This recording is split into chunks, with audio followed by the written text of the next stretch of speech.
What you heard right behind you were the sound of Bofors guns directly targeting the top of Tiger Hills, the prelude to the final assault.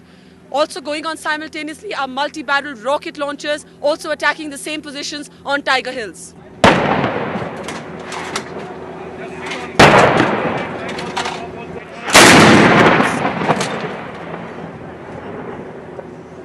What you see behind you are multi-barrel rocket launchers. They're going to target directly on top of Tiger Hills, and the role they play is to saturate the targets on top of Tiger Hills by dumping a very large amount of explosives onto the targets in a very short duration of time.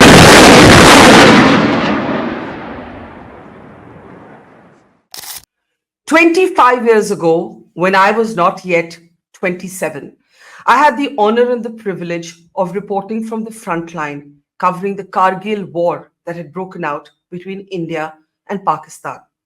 What was the Kargil War? Some people might be too young today to even remember. In one line, Pakistanis, regulars, and their associates had squatted on Indian territory, sitting on the heights, taking control of mountain peaks during the winter months when the understanding between both countries was that the troops would pull back. Indian soldiers, the Indian army, the Indian military fought a heroic battle to push the Pakistanis back. And that day, every 26th of July, is commemorated as Vijay Diwas, the day of victory. I have often called the experience, the privilege of being able to report from the front line as a young woman in her 20s, the most transformative experience of my life. It taught me almost everything I know, not just about journalism, but about life itself.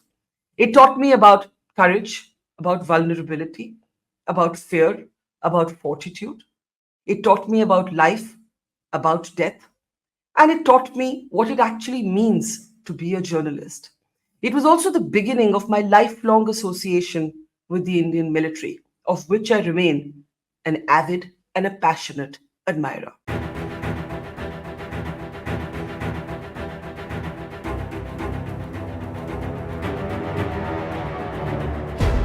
It was the honor of a lifetime to meet Vikram Batra at the Kargil front line and be the person who would record his story for history. I still remember the sparkle in his eyes. When I first met Vikram, he'd just returned from a successful military operation to push out Pakistani intruders from a high mountain peak called Point 5140. We sat together, huddled under the shelter of a small white tent at the base of the mountains.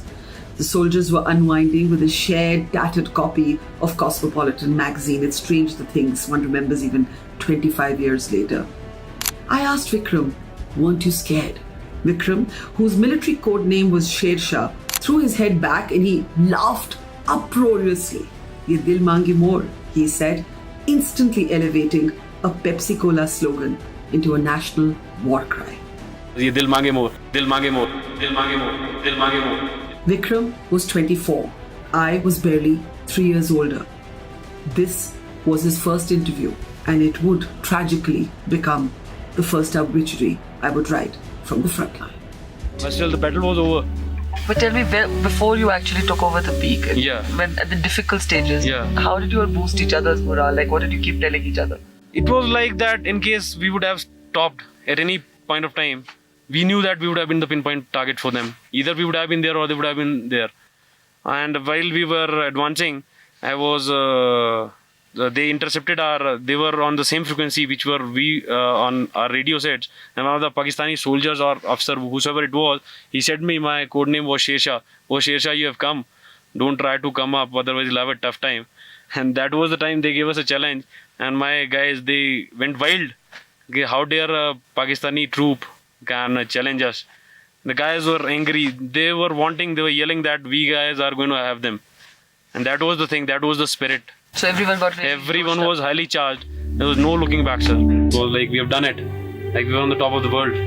It was a great feeling to have, since all the troops, like we guys, I can say we were lucky enough to have such a war-like scenario in very early stage of our career. All the guys were very happy because we didn't lose even a single chap of ours. Immediately after we charged, we concentrated and we encircled the entire area, and we carried the specific search from bunker to bunker. And finally we saw that we've captured a lot of arms and ammunition, and only 2 to 3 chaps who had got hurt, but there was no fatal casualty. That was the best part. And we had already decided our success signal before advancing for the attack, and it was like Bravo Company's success signal, "Oh yeah, yeah," and which was passed to our CEO Colonel Joshi on the radio set. And after that, another bunker was captured. My company's success signal was "Ye dil mange more."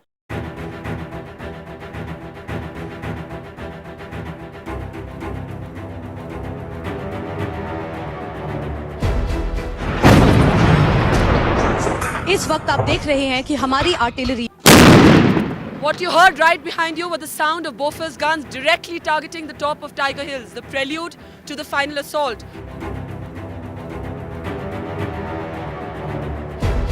Romila Datta in the movie Laksh was loosely modelled on me. You can see the play on the name and of course the haircut. And actor Preity Zinta spoke to me at length when she was preparing for her role. Among the questions that she had was how she should get the look right. She was curious to know what I wore and somewhat shocked when I told her that I pretty much lived in the same pair of jeans, shirt and even underwear for days on end. Forget makeup. We didn't even have the opportunity to change our clothes because this is what happened with a regular frequency.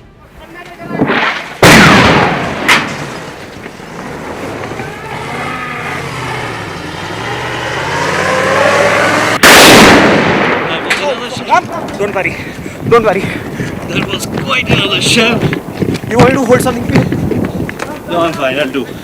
Oi, chup ja, Gurmukh. There was a flash. Go, run. At the moment we are running for cover, we just had a shell land very close to us.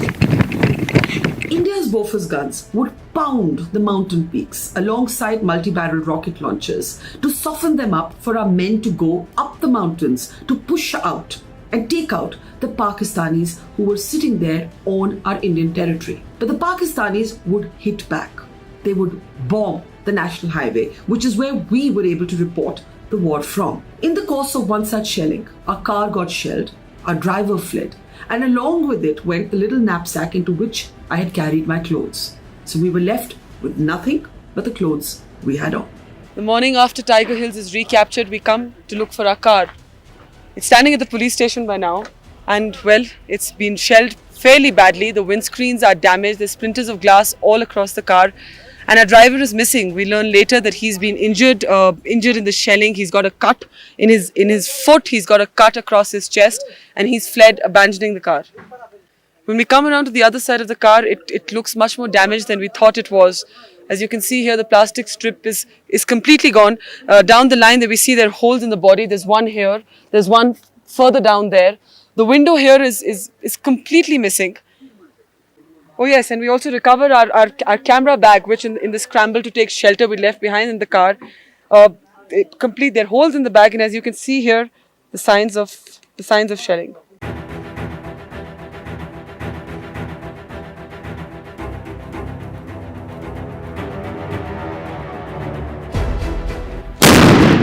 What you heard right behind you were the sound of Bofors guns directly targeting the top of Tiger Hills, the prelude to the final assault.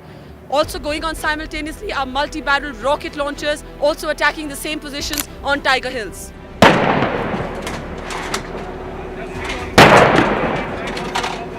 The Kargil War has often been called India's first televised war. But here's the irony. In 1999, this was a pre-technology age. There was zero satellite or uplinking or broadcasting facilities, and rightly so, near the war front.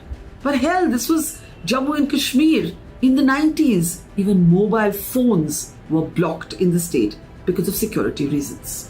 बिल्कुल ठीक है सब ठीक है बिल्कुल सब कुछ घबराने की कोई गल नहीं सब ठीक है. Reporters like me at the front line could tape, and this was the age of the tape. We could tape big moments like these. A Pakistani shell has just landed very close by. It's set an oil tanker on fire, and one army jawan has died because of the shelling. But we had no idea how to get any information back to our newsrooms in Delhi. Sometimes we'd be able to borrow a sat phone from the troops to just tell our families that we were still alive and well. Hello? Hello? Hello, listen, Shivnath, I'm calling from a bunker. I can't speak. Quickly take down the details. So how did we get the Kargil War into your living rooms? Well, in my case, my colleague, my cameraman Ajmal Jami and I, we would walk along the national highway. And remember, this was the highway that Pakistan, whose soldiers were sitting on the top of our heights, were also bombing.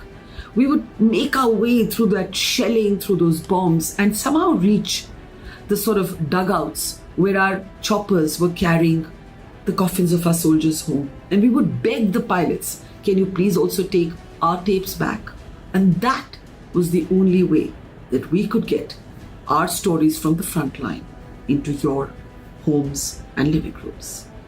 We all had a terrible fright right now. There was this big booming sound. We sort of all scrambled for the nearest place to hide, and I was hiding behind this wheel, and 141 Field Regiment very kindly provided me this helmet, so I'm still alive.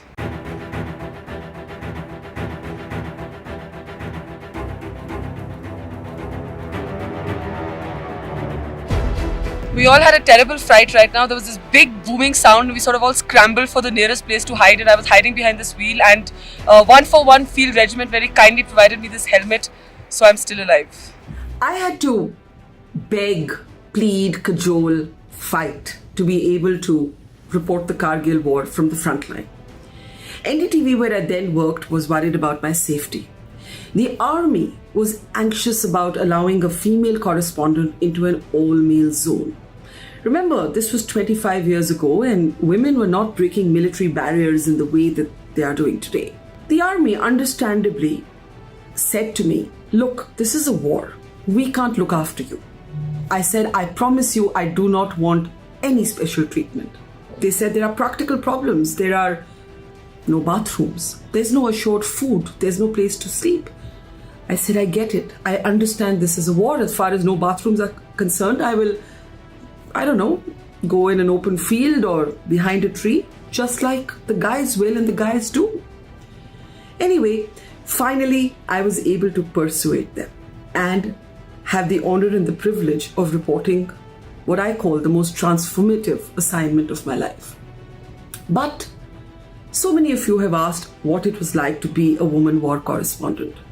I can tell you this, I was acutely conscious of being female at the war front because I had to fight so hard to get this assignment. I didn't want to say or do anything that could be construed to be girly in cliched terms. You have to remember, I was also very young. This was the first war I had ever reported. I didn't know what to expect. I was overwhelmed. And I was very, very sort of, I guess, subconsciously worried that nobody should ever have an opportunity to judge me for my gender. So let me tell you a little story. I remember this one time when there was a group of soldiers and they quite literally saved our lives. We were, me, my cameraman Ajmal Jami, Gaurav Sawant, who's of course a colleague, and another colleague, Shashi Kumar, and we'd formed this little group. And there was this one evening when, as India pounded the mountain peaks where the Pakistanis were sitting on our territory to get them out, the Pakistan side was counter bombing the national highway on which we were all standing and reporting. And as bombs were raining down, we had nowhere to sort of, to take shelter. And we were in serious danger that evening. And this group of young soldiers, they saved our lives and they gave us shelter in an underground bunker. And we spent the night with them in the underground bunker that evening, that whole night, in fact. Your friends, your colleagues, men on the top. Yeah, actually before, when you go and face them, it's like a kind of short movie, which runs into your mind, and you see your childhood, your adulthood, and you remember your parents, all your loves and your fears. And then for a fraction of a second you say, no, I've got to overcome it. And then that's the thing that pushes you into the... It's like your life passes you by in a flash. Yeah, it's like that.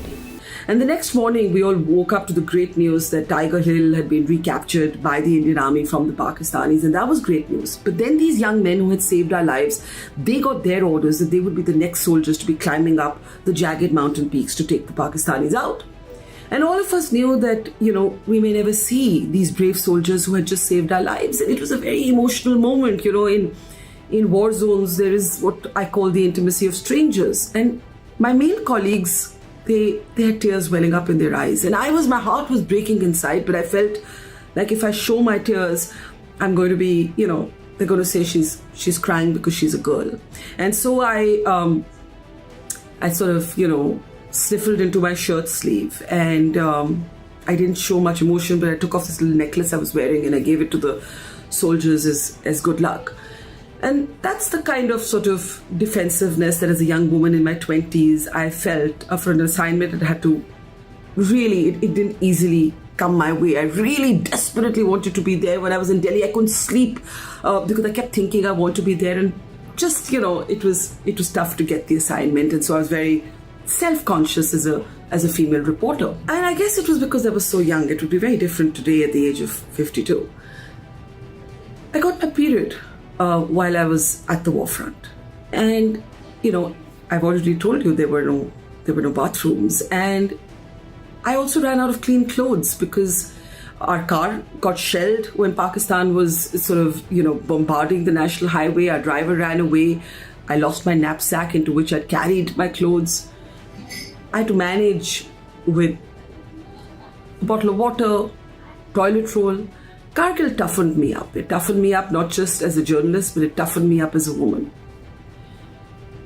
But I'll tell you this, I'm not India's first woman war correspondent. And you know who that is? That is my mother, Barkha Dutt. Barkha Dutt was a reporter at the Hindustan Times, a chief reporter, in fact, at the Hindustan Times. But when she first applied for a job at the HT, she was told that we don't have mainstream news assignments for women. You can go and cover the city's flower show. She took what was on offer, and she rose to become one of India's best-known investigative reporters. In 1965, that's more than 30 years before the Kargil War, when war broke out between India and Pakistan, she went to her editor, by now having established her credentials, and she said, I want to cover this war. And they said, there's no question of sending a woman to the war front. And she said, okay, if you're not going to let me cover the biggest story that there is, let me take a few days off and let me go on chutti, let me go on vacation. So I said, okay, fine.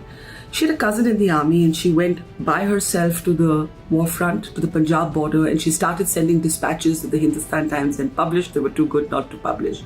And so was born the first woman war correspondent of India. And she did all this in a sari. I mean, I look at those photographs and I think, how? I mean, I can't even drape one today without tripping.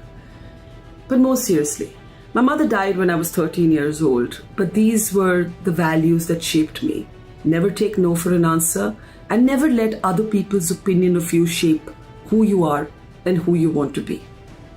As women, one thing's for sure, whether it's 1965, 1999, or 2024, we will have to fight 3 times as hard to get the same work. And then when we do it well, we'll be put under the microscope and be judged 10 times more harshly. But that's okay.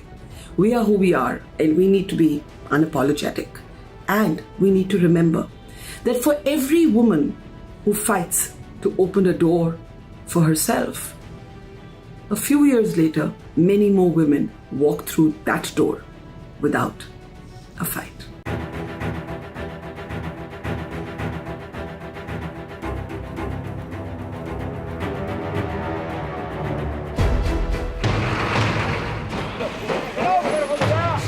But back then, this road was the epicenter of the war. Other side. Pakistani intruders held positions that looked down directly at 160 kilometers off the road. They could bomb the highway at will, potentially snapping off contact with the rest of India, and also breaking the supply lines of food and kerosene. We all had a terrible fright right now. There was this big booming sound and we sort of all scrambled for the nearest place to hide, and I was hiding behind this wheel, and 141 Field Regiment very kindly provided me this helmet, so I'm still alive.